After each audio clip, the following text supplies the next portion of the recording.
Have you ever watched Yagami Light tease out someone's real name to write in his death note? Or the colossal titan squishing a person under its massive feet while you're just lying in your bed and thinking to yourself, if I was in that situation, I could probably just do this or use that thing in order to avoid being killed. But could you?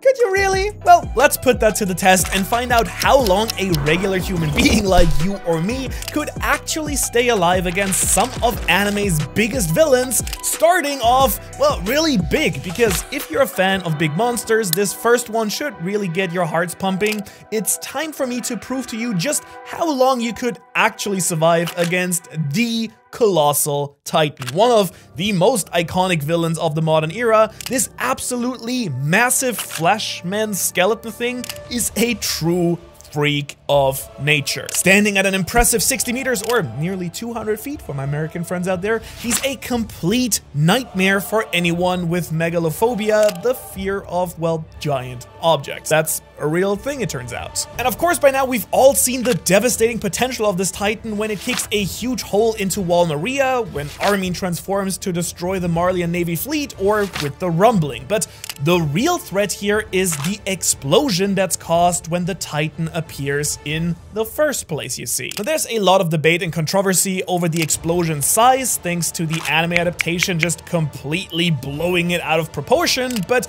canonically, the explosion isn't that massive after all. Based on the actual size of the Titan, the water and the city blocks that are leveled when it appears, and the potential yield of the explosives itself, I tried calculating it as best as I could, and the explosion should actually only cover a radius of about 1 or 2 kilometers, which of course is still a gigantic bomb, but it's gonna really make surviving this Titan somewhat more realistic. Because you see, if you know that the destructive zone of it transforming is that wide, the secret to surviving this massive Titan is where you start. I mean, if you're within close distance of when it actually emerges, good luck, because your guts and body are just gonna be plastered all across the walls around you. However, if you're around that 1 kilometer mark, you should be able to avoid this thing no problem. And it's not even that big at that distance, and with a modern car, you should be able to dodge and avoid it without too much fear. Now, obviously, if he throws something big and it happens to hit you,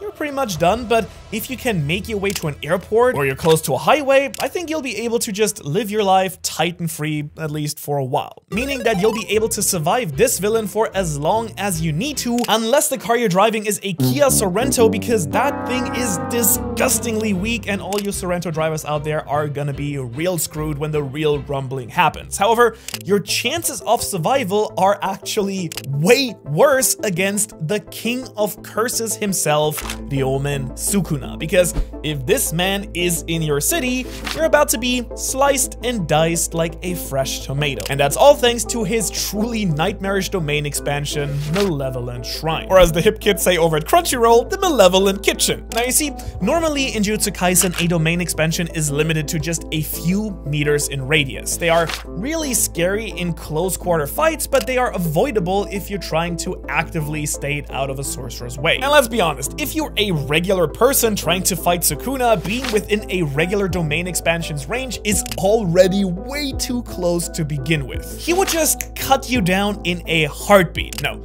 the real problem here is that unlike a regular domain, Sukuna's technique has no real barrier. You know, the thing that usually should limit how far it can go. I mean, that means that the maximum distance goes up to an insane 200 meters for his area of effect. That means that if you're anywhere remotely close to Sukuna, you're gonna get caught in the hellscape that is the Malevolent Shrine Kitchen.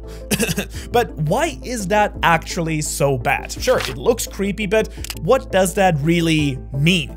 Well, to put it simply, you're gonna get cut down and minced up into tiny little pieces of meat faster than you can text your mom goodbye. And if he's feeling really evil that day, he can infuse his divine flame into his domain and create a 200-meter oven that literally burns you to a crisp before even being sliced up. And then once he's done beating you to a pulp, he'll just enjoy a nice steak dinner cooked by Uraume. By the way, did you know that they are literally his personal cook, and it's the only only reason he even keeps them around. Kind of funny.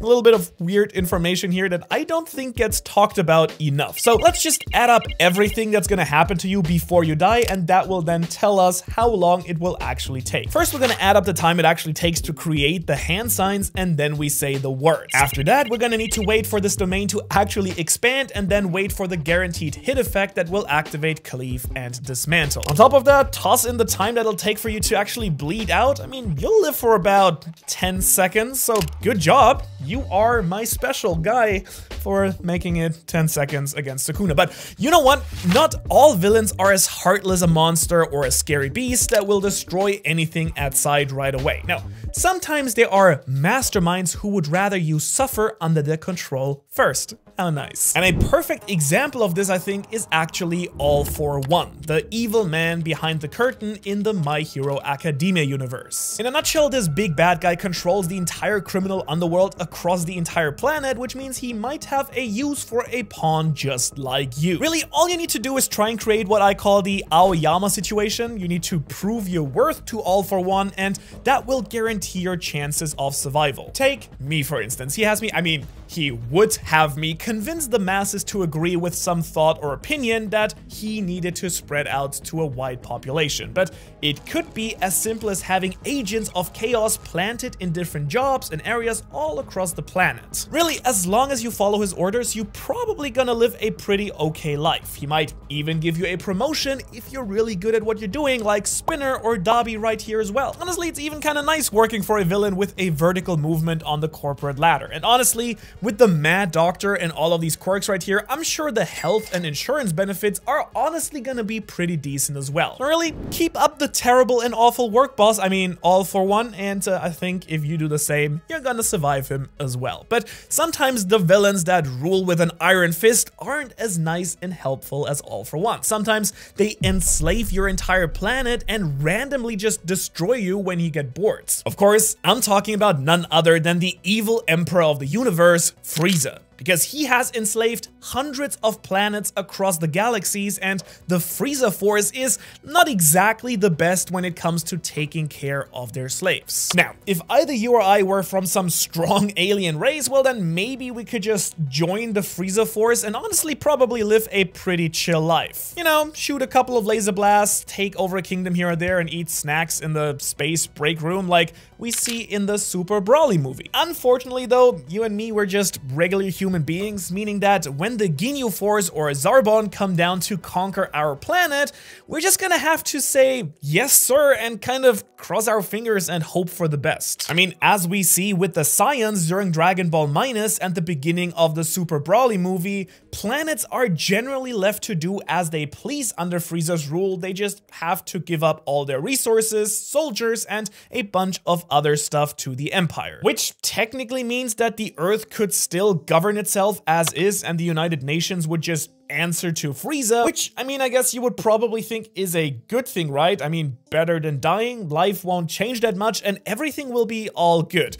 Wrong. Come on, are you serious? Have you looked outside? I mean, we can't even govern ourselves and keep peace. You think the world leaders are actually gonna bend their knees to some small, weird alien man? Of course not. They'll try to stage a rebellion like Goku's father, Bardock, and we will all pay the price. Which is exactly why I officially would give all of us maybe 3 to 5 years max before Frieza then uses our planet as a party popper and explode us into literal space dust. But hey, at least we won't have to pay any more taxes, I guess, so that's a plus. All right, we're gonna need a little bit of a palate cleanser next. Something to take the edge off after dealing with evil space emperors and underworld leaders. So, Show Tucker, you're up. Let's talk about how you're gonna try to turn me into a dog or something weird. Actually, you know what? No, screw that. I'm gonna beat you up. You're a weak nerd. I mean, look at that guy. Do you think he can hold his own against anyone in a fight? Of course not. He experiments on dogs, kids, and his wife and can't actually fight. And if you think that he's actually a chimera himself, you're wrong. That's just a thing that the original anime did for no reason, just to make things more creepy. And alright, listen, you may be the worst villain when it comes to ethics and morals on this list, but you're by far the easiest to survive and beat up. Let's be real, as long as you're at least stronger than a relatively weak scientist, you could probably beat him up and turn him into the police. But if your bench is under 145, well, you might get turned into a living beast like Nina did. Alright, and the next villain is... Oh, that was weird. I thought I had already grabbed my news. Anyways, alright, the next villain up is... Huh?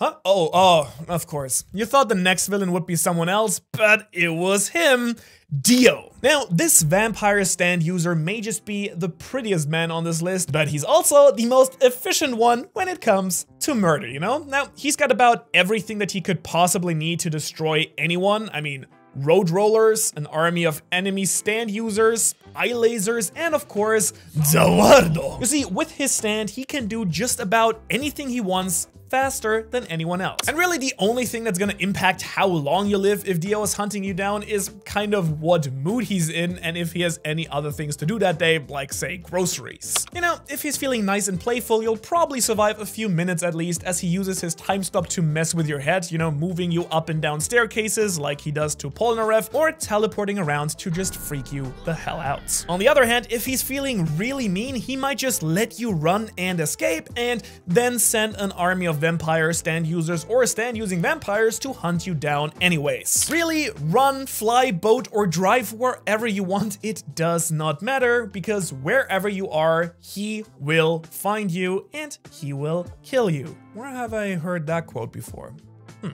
Anyways, of course, if he's feeling really kind, he'll either rip your heart out right away or shoot some laser eyes through your head after he stops time. So to answer the big question, you could survive anywhere from 1 single second to a couple of weeks at most. It really just depends on how big Dio is feeling in the moment.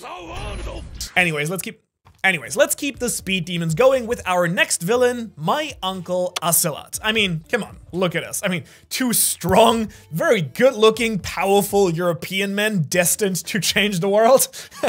For real though, he is no joke. He's a genius at battle tactics and leadership, single-handedly throwing the Viking world into chaos, but it's not just his mind that is very fierce and powerful. I mean, obviously, he is also a master swordsman. He's literally able to square up with the likes of the legendary Thors, and in his prime, he's even fiercer than the little devil Thorfinn. Sure, he would probably mock and toy around with you, kick you down, break a few ribs, casual pirate stuff, you know, but make no mistakes, you aren't going to last more than 5 minutes when you're face to face with the true King of Britannia. Unless maybe you're in the military and you have some real close combat experience. I mean, I do martial arts, but I feel like that would not be enough to escape a sword, so I mean, let me know if you disagree.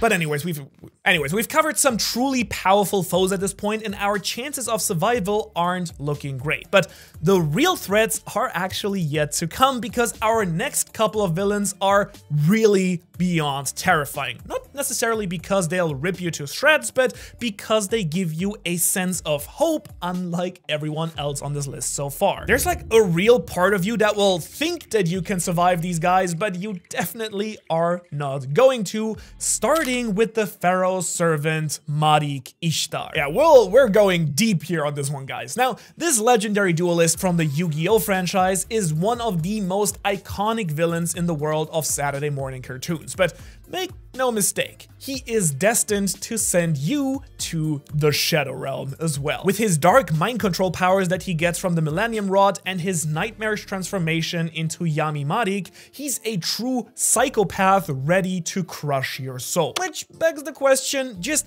how long could you survive a duel against Marik? Well, the average competitive Yu-Gi-Oh duel lasts about 40 minutes, but that's really only for incredibly high-level Pro Tour players of the trading card game that are addicted and play all the time. So if you're just playing Duel Links or used to play as a kid, it's pretty safe to say that this monster is gonna take you down and take your soul. And that's all because of his shadow duel powers. You see, when you face off against Marik, the damage that he inflicts with his Gravekeepers physically damages you as well. So basically, imagine trying to hold onto your cards and battle plan while you're still getting attacked by Gravekeepers and the legendary winged dragon of Ra. So all in all, I give the average person maybe 20 to 25 minutes before Marik sends your soul to the Shadow Realm. After all, you would have to at least last one episode, right? I mean, for entertainment purposes. Now, let's switch it up though from card games to traditional sports here for a second for something completely different. It's time to match up against the leader of the mighty White Eagles, Ushijima. You see,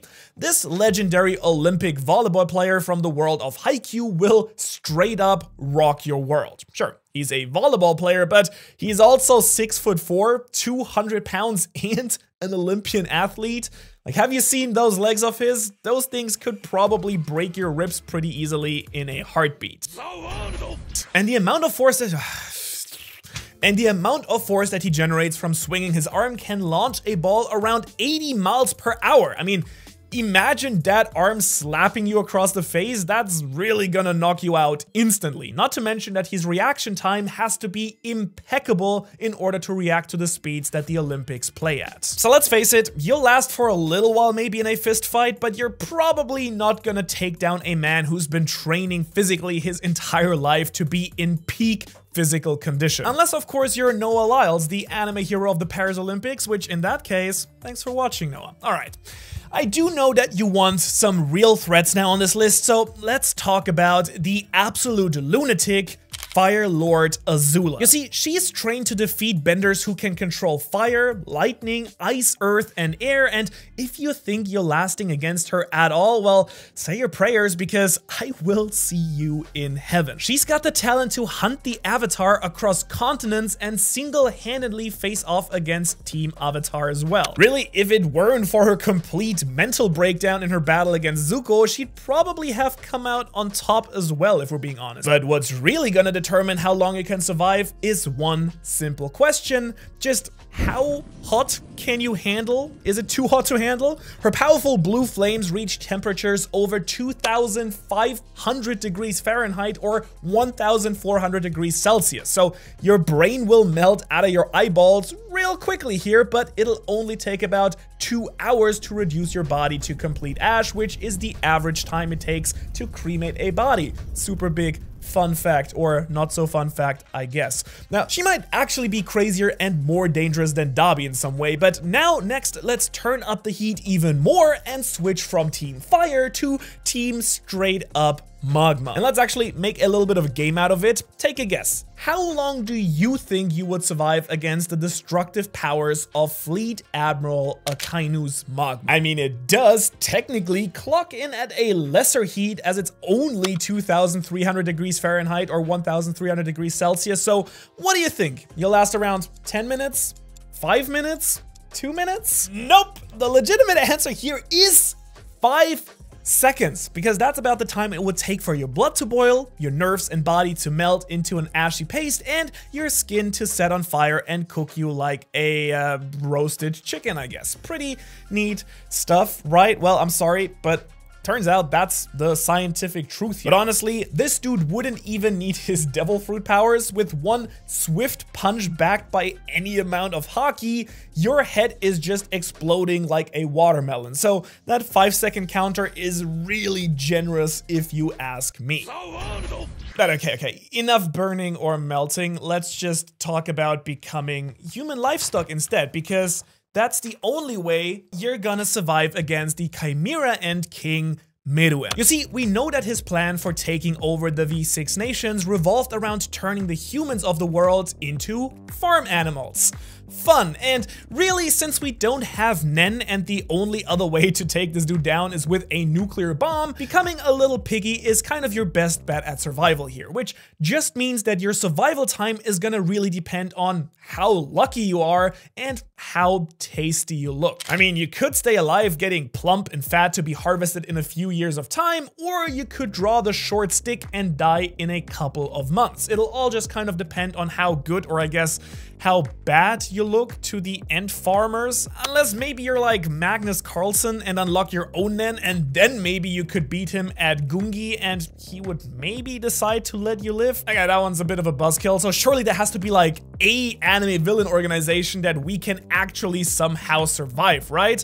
Well, lucky for us, there actually is one. So prepare for trouble and make it double, because we're gonna protect the world from Team Rocket's devastation. And you see, the cold, hard truth really is that Jesse and James aren't doing anything violent or threatening really. They're middle-aged nobodies that try to rob a poor kid of his pet rat and constantly fail doing so. Really, if you or I throw a couple of punches or kicks their way and they don't have a Pokemon out, they're just gonna be blasting off again, so your chance of surviving here probably around 100%, I'd say. But unlike these two idiots over here, Kita is a whole other story. That's right, it's the moment that you've all been waiting for. How long could you survive against Light Yagami? And really the answer kind of all depends on whether you know that he is hunting you down right now or not. You see, in our modern age, we all have this massive digital footprint, social media accounts, school records, tax statements,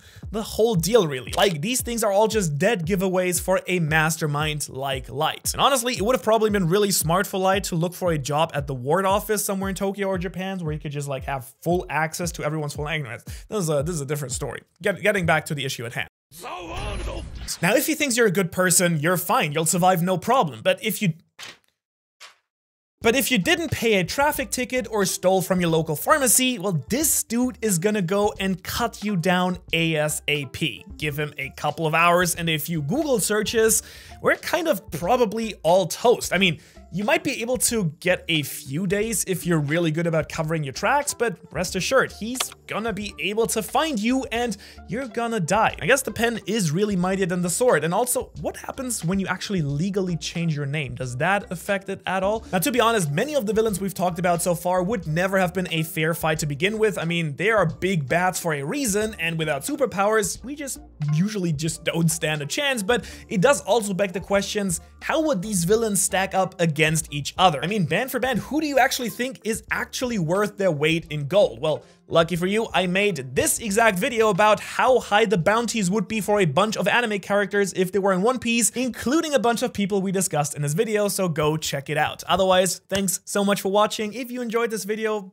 please like, share, subscribe. It's annoying to ask, but it does help a small channel like this, and hopefully otherwise, I will see you in the next one. All right.